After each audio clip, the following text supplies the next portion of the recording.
ходеше и в чужбина много играеше. Човек, който спортува, храни се здравословно, не пие, не пуши. Семейството му е изправено и пред друго предизвикателство – да събере нужните за лечението му средства.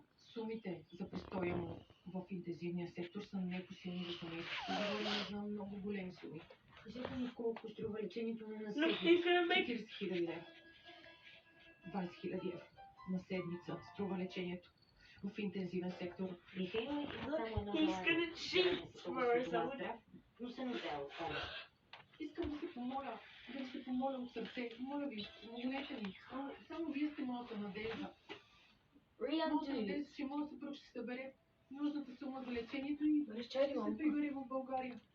Семейството на младият мъж е благодарно на всички, които ги подкрепят през последните 3 години и вярват, че това е последната битка, след която най-после ще посрещнат Бранимир отново у дома.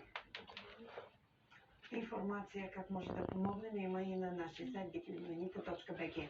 А на финала на предаването отиваме в Бачковския манастир, за да проверим боядисани ли са вече тези 2000 червени яйца, които по традиция се боядисват в манастира всяка година. Райна Зайкова е там. Райна, добро утро!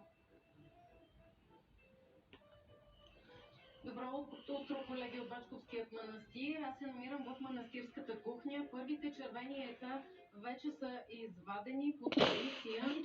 Тук се боядисват